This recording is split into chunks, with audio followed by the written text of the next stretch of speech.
नमस्कार, मैं अभिषेक उपाध्याय। आप देख रहे हैं टॉप सीक्रेट। ये जीरो टॉलरेंस क्या होता है? यूपी में योगी सरकार किस जीरो टॉलरेंस की बात कर रही है? ये विपक्ष नहीं, खुद उनकी ही सरकार से आरोप लग रहा है कि यहाँ तो करप्शन हो रहा है। मेरे पास जो ये चिट्ठी है जो मैं आपको दिखा रहा हूँ, ये चिट्ठी है योगी सरकार में जो मंत्री हैं रविंद्र जायसवाल योगी सरकार में राज्य मंत्री स्वतंत्र प्रभार हैं। स्टाम्प तथा न्यायालय शुल्क तथा पंजीयन विभाग के वो मंत्री हैं। ये उनकी चिट्ठी मैं आपको दिखा रहा हूँ और इस चिट्ठी में साफ तौर पे जिक्र है कि तबादलों में करप्शन हुआ है।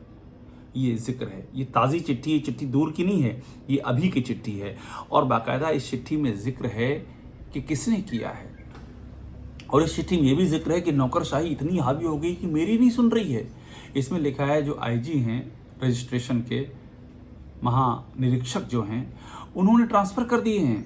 ये जो स्टाम्प एवं पंजीयन विभाग में सब रजिस्ट्रारों का ट्रांसफ़र हुआ है और मुझसे पूछा तक नहीं। ये मंत्री लिख रहा है, सीएम को लिख रहा है। और मैंने जब कहा कि मेरी राय क्यों नहीं ली, कि उनका ज़रूरत नहीं है।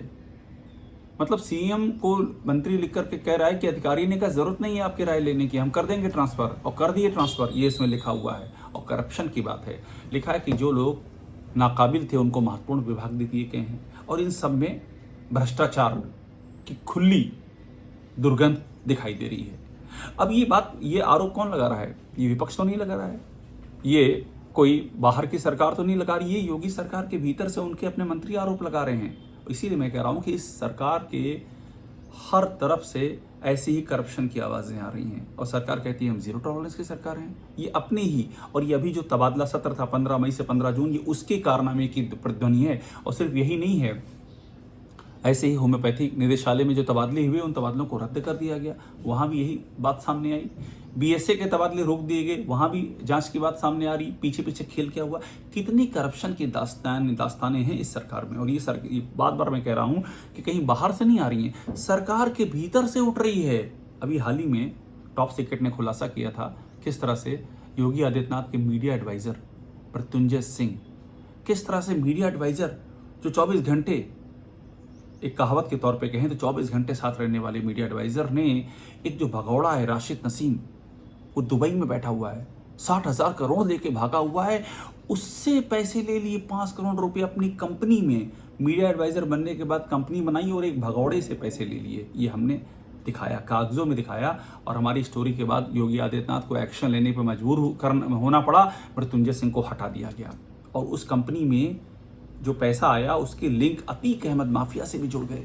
ये योगी आदित्यनाथ की नाक के नीचे हो गया।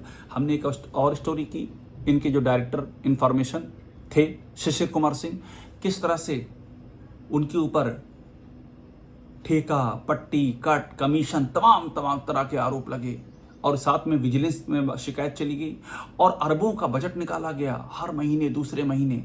ये सब हमने दिखाया। उनको भी हटा दिया गया। हमारी स्टोरी पे वो भी एक्शन हुआ। और हमने ये भी दिखाया कि उन्होंने लखनऊ के अनौरा में एक फार्म हाउस ले लिया है। सोचिए आप, दान में फार्म हाउस ले लिया।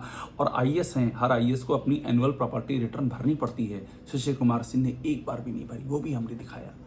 तो ये सब तो योगी आदित्यनाथ के नाक के नीचे हो रहा है। उनके चीफ सेक्रेटरी मनोज कुमार सिंह की हमने कहानी दिखाई कि मनोज कुमार सिंह ने एक नहीं बल्कि कितनी बार बड़े बड़े बिल्डरों के, उद्योगपतियों के पैसे माफ कर दिए, हजारों करोड़ जो सरकार को मिलने थे, जिसके लिए सरकार का न्याय विभाग कह रहा था वसूलो। योगी सरकार का न्याय विभाग कह रहा था हाँ ले लो पैसा, सरकार के पैसे हैं। योगी सरकार का जो शासन है, शासन की चिट्ठी थी कि पैसा वसूलो। जो अथॉरिटी थी, नोएडा अथॉरिटी, यमुना अथॉरिटी, ये सब कह रही थी नहीं नहीं पैसा वसूलो, ये तो हमारा पैसा है। लेकिन चीफ सेक्रेटरी ने माफ कर दिया पैसा। ऐसा कहीं होता है क्या?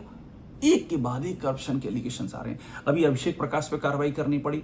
इन्वेस्ट यूपी के सीईओ थे अभिषेक प्रकाश, करप्शन का। और योगी आदित्यनाथ के बेहद ही करीबी अधिकारी थे। कई बड़ी मलाईदार पोस्टें मिली थी उनको और उन पे आरोप पहले से थे, फिर भी योगी ने उनको एक के बाद दूसरी पोस्टिंग देना जारी रखा, कमी नहीं की। लेकिन जब आरोप चिपक गए, मजबूरी में उनको हटाया। ये बात भी सामने आई, बाकायदा आरोप लगे कि आप ये काम मजबूरी में कर रहे हैं। वहां भी करप्शन। तो कहाँ नहीं दिख रहा है करप्शन? सवाल तो यही है, किस बात का ये जीरो टॉलरेंस है? जब चारों तरफ करप्शन की भरमार हो गई है तो आप किस बात की जीरो टॉलरेंस से सरकार चला रहे हैं? दो ही चीजें, या तो योगी आदित्यनाथ का सरकार पे कंट्रोल नहीं रह गया है, दूसरा ये भी है कि उनको समझ नहीं है, उनको पता नहीं चलता है उनकी नाक के नीचे अधिकारी क्या कर जाते हैं। तीसरा ये भी है कि उनका यही अधिकारियों के अलावा बाकी उनका कोई अपना बचा ही नहीं है और किसी की राय वो लेते नहीं हैं। मंत्रियों की सुनवाई नहीं होती, ये आरोप लगते हैं। विधायकों की सुनी नहीं जाती है। संगठन खुद ही परेशान है कि हमारी नहीं सुनती जाती। 4 अधिकारी 5 अधिकारी वही सारी सरकार चला रहे हैं।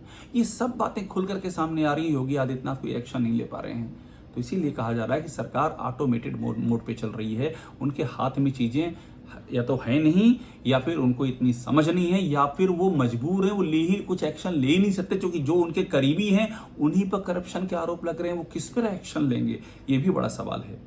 तो ऐसे में योगी सरकार घिरी हुई है, करप्शन के आरोप पर बहुत बुरी तरह घिरी हुई है। और उनके अपने मंत्री की ये चिट्ठी जो हम आपको दिखा रहे हैं, ये चिट्ठी तो कलई खोल देती है।